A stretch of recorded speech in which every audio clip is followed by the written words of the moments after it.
It's my pleasure to welcome you to the Clark Howard Show, where our mission is to serve you and empower you so you make better financial decisions in your life.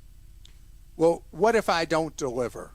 That's why we have Clark Stinks at clark.com/Clark Stinks, where you can let me know that I messed up in our weekly Clark Stinks segment, Straight Ahead. I love it. And later, I want to address what's going on with car rentals for this summer and my predictions and how I would go about, how I actually am going about trying to protect my wallet during a really uncertain summer for car rentals and the prices of them. And that'll come up later. But without further ado, it's time for... I should have never encouraged you to speak. You must think I'm pretty stupid. You should be ashamed of yourself. Well, maybe I'm wrong. Maybe I'm wrong. Maybe you're right, pal.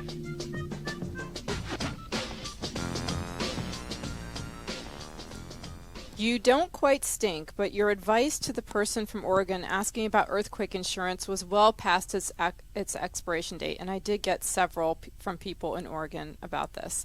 In July of 2015, Catherine Schultz of The New Yorker wrote a Pulitzer Prize winning article titled The Really Big One.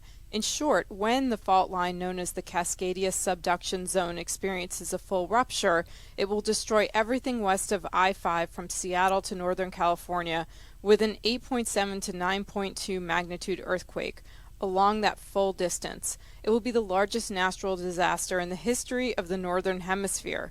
The last one happened 322 years ago, and the average time between quakes over the past 10,000 years is 243 years. I'm not a betting person, especially against those odds, and I'm very happy with my earthquake coverage. Thanks again for everything you do, Mac in Oregon. Mac, thank you, and thanks to the others who wrote in about this. And if you did not hear that podcast, someone who was a resident of Oregon was asking about an option they were presented by. They did not ask for it, but they got a mailer from their homeowners insurer saying, hey, you know, you should get earthquake insurance. We got it for you. It's this much additional on your plan. And I said that I wasn't aware of the risk in Oregon, and now many of you have let us know that Oregon is in a direct line of fire. And by what you read, Christa, from The New Yorker, so is Seattle all the way down into, I guess, the Eureka part of Northern California. A caller asked if he should contribute to an HSA but pay HSA-eligible expenses out of pocket while it grows. You gave good advice, but should have added that he save all of his receipts, since HSA rules don't make you take the distribution in the year that you incur the expense. If he keeps track of the running total, then he can take a distribution up to that amount at any time in the future. Personally, I scan or take a picture of the receipts, save them in a folder with a standard naming scheme, and enter each transaction in a spreadsheet, and then with a running total at the top. And that's from Jim. Jim, okay, first of all, I am so impressed with how organized you are. And second, I haven't mentioned in a long time what you said, and it's something that when I talk about HSAs and deferring the use of the money, I should mention every time that the claim against money has nothing to do where most things it does matter that you claim within a calendar year or a certain period of time. HSAs, as long as you have the documentation, if you don't have medical expenses later in life that you were saving that money for, you just wanted the money to grow for a long time tax-free and be spent tax-free, those old receipts become newfound tax-free money for you. And thank you for pointing out my neglect in mentioning that regularly. I've heard you touting the benefits of Walmart Plus, so I decided to try it out. I was surprised to see a $7 tip added to my bill for the driver on my first delivery that I was not able to change or remove. I have no problem tipping, but I'd like to be in on determining the amount. So much for free delivery. By the way, I live about 10 minutes away from the closest Walmart that I'd ordered from. Love your advice and listening to you and Christa every morning as I get ready for my day. Lisa. Good morning, Lisa. Lisa, thank you. Okay, so the way I use Walmart Plus is I do curbside pickup at Walmart of groceries. If you look at Walmart, they have a pickup area, and that way they just drop them in your car. And I use Walmart Plus for delivery of stuff. I know that Walmart is really pushing the grocery delivery. And yes, the grocery delivery, the way they do it, they do this automatic tipping with it. And that is always a controversial thing when the customer doesn't get to decide what the tip is. I guess they were having a problem keeping delivery people because there were people who weren't tipping at all. And do any of the other grocery services require a mandatory tip? I don't know. I don't use any ordering services, honestly, so I don't know, but we can find that out. I have not actually had the experience with it, so I can't speak to that because we don't do the grocery delivery part. We just do the stuff delivery part from Walmart. Thank you for letting me know about the mandatory tips. Clark hates Zelle and Bank of America and Wells Fargo. We get it. Actually, you did talk nicely about them earlier this week. We hate them too. But why doesn't Clark talk with about his girlfriends, USAA or Navy Federal Credit Union? They are using Zelle and have problems, and then they link to a message board about it. You talk about how good your girlfriends are, Clark. Now tell them how they've been doing dirty deeds with Zelle. Jason, thank you. And there's no excuse for Navy Federal or any other credit union owned by and for its members doing business with that sleazy Zelle. As for USAA doing it, USAA Federal Savings Bank, no excuse for that either. You lay down with well, I should keep this clean. This is a family show. Anyway, Zelle is a fundamentally flawed product because it does not have consumer protections. And when people have their accounts hacked into, they might not even know that the bank or credit union, as a service to them, automatically enrolled them in sleazy, scuzzy Zelle. Now, we get communications from Zelle saying, stop talking all this trash about us. So my thing for you, Zelle, I'll stop talking trash about you if you start doing the right thing. And by the way, I know the Congress is completely broken down, but why the Congress has not passed consumer protections for payment apps, and I throw in this also Cash App and Venmo, why the Congress hasn't done this shows how out of touch the 100 members of the U.S. Senate and the 435 members of the U.S. House are, that they just don't care about what happens to regular people. They care about the people who put them on the private jets and give them all that money. But Zelle is something you got to know is rotten, terrible, and dangerous, and make sure that your account is not activated to it. As for institutions that I love, like USAA and Navy Federal Credit Union, doing business with this rotten, terrible Zelle, they shouldn't be doing it, and shame on them, just like all the other financial institutions that are in partnership with this rotten thing. Okay, Zelle, waiting to hear back from you again. A listener asked what they could do to sell tickets on Ticketmaster without providing their social security number. You replied, there's nothing you can do if you want to sell them, and you would have to provide the number. I agree, if you want to sell them, you must provide your 9-digit social security number. The system only cares that the field is completed with 9 digits. There is no way it can confirm you provided the exact 9 in your social security number. Therefore, I would enter 9 random digits. Problem solved, Cliff. Cliff, thank you for that. This has come up with the electronic medical records where they won't let you proceed with a medical form until you put in a social security number. And again, you put in all zeros, or you put in 2 zeros in the middle, the 2 digits in the middle, and the systems will usually accept it. There is no legitimate business purpose ever for any medical provider to ever have your social security number, and they account for half of all identity theft problems in the United States. Is for the issue that came up before with Ticketmaster, Cliff, I appreciate your suggestion. And they may be doing it because if you're reselling for a lot more, they may need to issue a tax form. Yeah, exactly. So they have potentially a good reason. 1099. There is a legitimate business reason that Ticketmaster has. I won't say what you call Ticketmaster. We don't need you to get sued. Anyway, that Ticketmaster has that medical providers do not have. On a recent podcast, Clark spoke about doing the math when deciding whether or not to join Costco. My wife and I are not huge spenders at Costco and have just the basic membership, but we save more than most executive members. At least once a year, one or more of our credit card companies offers a 5% cashback bonus when making purchases at warehouse or wholesale clubs. These particular credit cards cannot be used in the physical stores, but can be used online, where my wife purchases a few $1,000s worth of Costco shop cards. So except for gasoline, where we use the Costco credit card, we almost exclusively use Costco shop cards, saving us 5% on every purchase.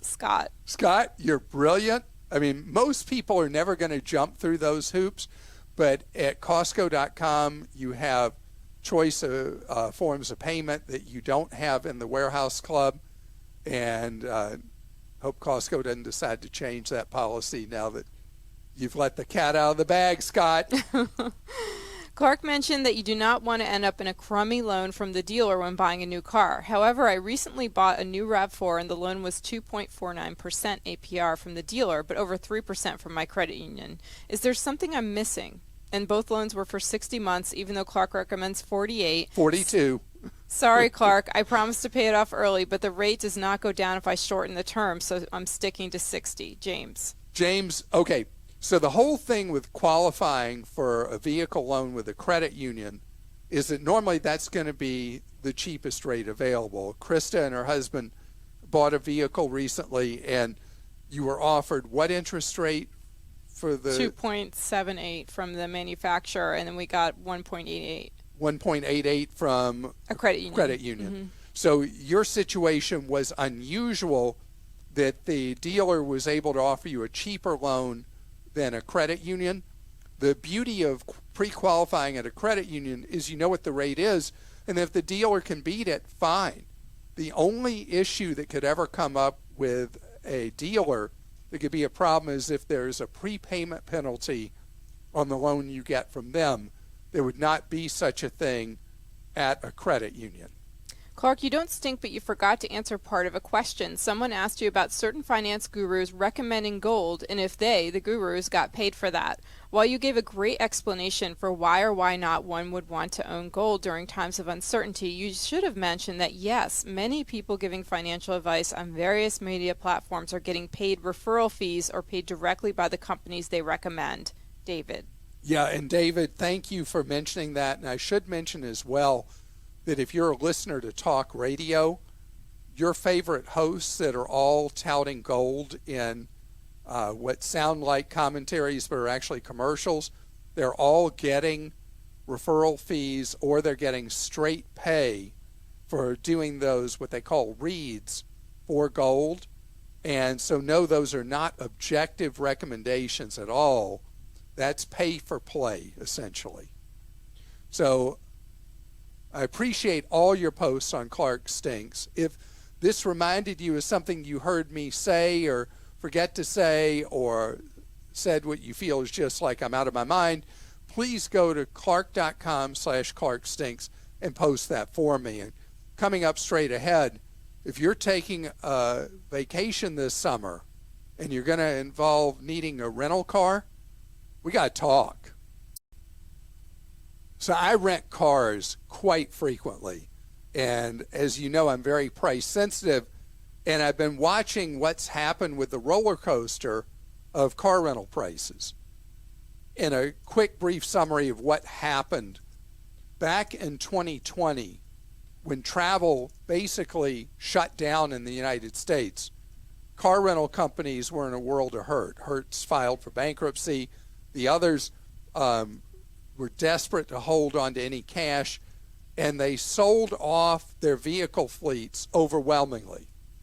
Then the economy started to recover even as COVID continued.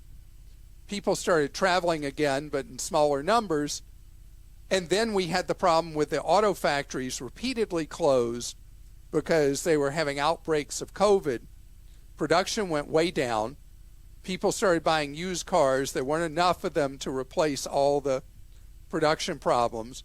Then you move forward. Then we had the chip shortage that has eased some but still continuing.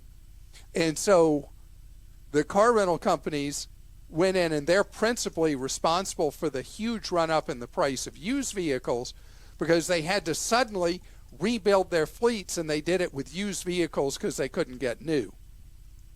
And now they still don't have the size fleets they had pre-COVID. And people are traveling at higher numbers, according to several airline reports. They're now having more travelers than they had in 2019 pre-COVID here in 22. And so car rental rates declined a lot, particularly during the Delta Omicron period of time. And I was traveling during both waves, and I was back at car rental prices that were like, oh, wow, that's over, all those high prices. Well, now people are booking travel like maniacs. The car rental company's still short a product, and rates are actually, in a lot of areas, more expensive than they were before. So there's a tale of two stories here. Places that people gravitate to, because most travel now is overwhelmingly leisure. The business travelers aren't back. So you go to a business-oriented destination and you need to rent a car. The rates are still okay and the availability generally still okay. I've had a reason to rent cars in the New York metro area several times over the last 3 months, and the vehicles have been cheaper by a good amount than being able to rent a vehicle in Florida, Arizona, or Southern California, where the demand by leisure travelers has been so strong. So for this spring, summer, and into early fall, finding car rentals available, number one, and finding them at a price that doesn't destroy your budget, number two, these are going to be challenges. So if you haven't heard me explain how you deal with this, I'm going to give you a quick explanation and then talk specifically about much in demand areas of the country. So number one, when you book an airline ticket, you've got 24 hours in which to cancel it and get your money back. You get your money back, not a credit towards future travel. You get your money back, no fee, okay? Use that 24 hours to see what you can do for a car rental. Try every possible thing to find a deal on the car rental. I use Costco Travel a lot to book car rentals. A lot of people use AAA. A lot of people use a multi-site like Expedia or rental car. I always forget, is it rentalcar.com or rental cars? I type it by, what's that called? Muscle memory? Rentalcars.com. And you're able to shop multiple car rental agencies. Some of them are going to be some of the deals are going to be on third-tier companies. Read reviews of them before you book with them, because you don't know how it's all going to play out. But you know in that 24-hour period that you can find a car rental that is in your budget or that you'll stretch your budget to pay for, and you book it when you book your travel. Then, a week out before your travel, reshop your car rental. I'm finding that it's not 100% of the time, but almost, I get a cheaper deal checking when I'm about a week out. The reason is car rental companies are using historical averages, and the data is really hard right now because of the disruptions of the last 3 years. So what they're doing is they're posting the highest imaginable prices ahead of time. And then based on how much actual demand there is, those prices may go down or up close to travel. If they go up, no harm. You already have a booking at a price that you reserved at the time you booked your flight.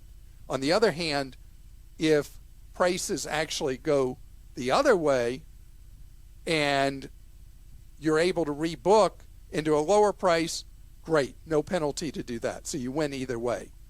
You also want to check to see renting a car from an individual with Turo or their competitors, where it's almost like an Airbnb for car rentals. And I have found on several trips recently that it has been cheaper. I was just in Miami, and it was cheaper to get around by far in Uber and Lyft, even at their now higher rates, than it was to rent a car while I was in South Florida. We used Turo when we were in Hawaii, and it saved us a lot of money. What do you remember what difference there was for you on Kauai? For the week, it was $200 savings for us.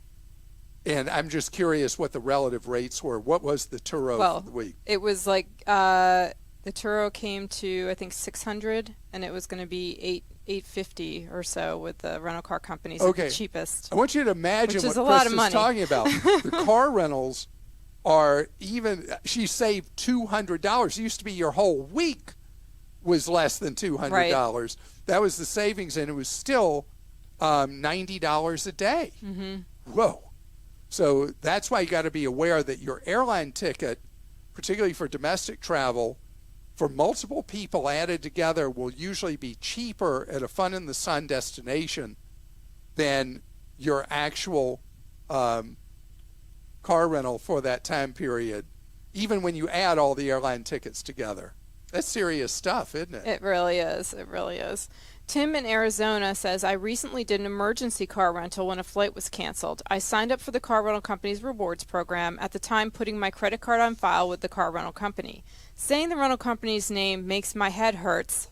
When I got home, I decided to delete my credit card info from my profile with the rental company. Apparently, the only way to remove my credit card info is to completely delete my profile, losing my points. I want to keep my points, which is not a huge amount, but I don't want my credit card on file. What are your thoughts? Okay.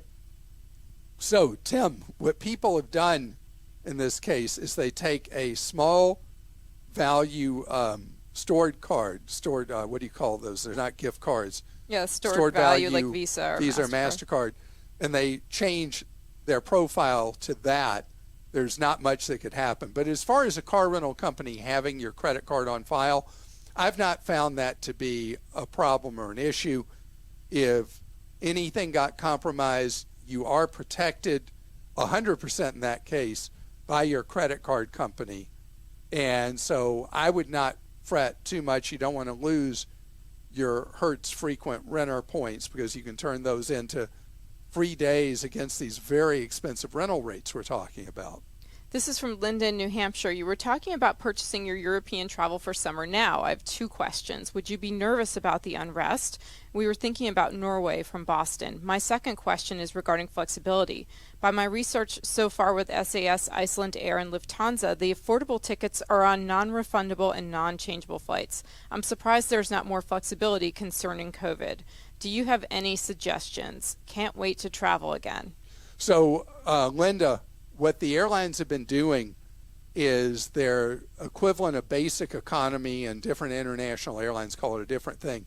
They've gone back to the very rigid policies on those as what they call a sell-up to try to get you into regular economy. So they can advertise that they've got this really great fare, and you click on it, and it's a bait and switch. Get there and you realize, oh, no seat assignment, no this, no that, no the other. You can't change for any reason. Your money's gone, blah, blah, blah. Or if you pay them an extra X number of dollars, then you have a ticket that is changeable, fee-free. You don't get a refund of the money, but you have use of the money for, depending on the international airline you're booking on, for 1 to 2 years. So it is a trade-off that you face now with COVID. And you said you haven't found any of the great deals I've talked about. All right, I want to tell you how the great deals thing works. These things pop up at random, and there are fare services that alert you. My favorite is Scott's Cheap Flights, which is the most successful of these. and it works on a freemium business model. You get alerts. If you pay the subscription, you get alerts before other people, and you get more alerts, and you'll see deals pop up. And you said you want to go to Norway. I'd like you to think about a trip to Europe a little differently, and that is, hey, I want to go to Europe sometime this summer. This deal just popped up, and this one's to Sweden. I'm going to go there, or whatever, that you let the deal drive your destination. And using Scott's or Dollar Flight Club, one of his competitors, there's another one. And you can. It's a big competitor. I don't remember what that is, but I like going on to Google Flights too, and you can look at your destination to just Europe. You can just put Europe in because I know you said you want to travel in June, and see what the prices are. Just check it regularly. And the fact that you said June versus saying, I've got to go on June the 11th and come back exactly on June 19th. Well, they do have to go. She said the last week of June, first week of July because of work and you're school killing vacation. me. You're killing me here. So then you especially need to be flexible on the destination. Eventually, if you stay flexible, you'll make it everywhere in the world. You'll just make it a lot cheaper. Now, the unrest, the war in Europe, I just did a TV interview about that. Was asked questions about that. And what I said is it really depends on you as a traveler, because even if you bought trip insurance, the war in Europe is not going to cover typically a refund. In fact, the policies generally exclude acts of war. So everything you buy, hotel rooms you book, everything you do along with your air flight, they've got to be, in the case of hotels, book only refundable hotels. That's easier to do. And with the air flight, at least that you have full credit free of any penalty to book travel later if the situation in Europe gets worse, if the war does spread. And lastly, from Lori in Mississippi, I know you have a treadmill desk where you walk miles while you read lots of articles and do research for your show. How do you take notes on what you read? Do you write all of your ideas down on paper, or do you use an app, or do you use a voice recorder? I'd love to know how you synthesize all the information you read and organize your thoughts and ideas. So, Lori, my treadmill desk has gone to the great beyond. We sold it. Because now a habit I picked up back early in the pandemic is I go out on long walks every day, hot, cold, in between, rain, sunshine. I walk and I walk and I walk. And so I do something pretty hazardous. I am reading while I walk outside, but I've discovered I love being outside because during the lockdown phase, I was walking a minimum of 10 miles every day, and so I've become kind of addicted to it. And what I do is we have an email file for the podcast that I email articles to while I walk, so I don't try to remember specific things. I just email the whole article. But if I was still, in an office kind of setting, I would still be doing a treadmill desk, because I love that. I love staying active, walking. I want to improve my health all the time, and it is something that I guess you'd call a healthy obsession. Absolutely. And I want to thank you for listening to this episode while hopefully you're walking or doing some kind of exercise. And I want to thank the hardworking employees and volunteers in our Team Clark Consumer Action Center, where we offer free advice to you one-on-one for the questions you have, the problems you might have with your wallet. It's available to you Monday through Friday, 10 in the morning Eastern to 4 in the afternoon Eastern time. You can either see how to get one-on-one advice at clark.com/CAC, or you can call in at 636-49-CLARK.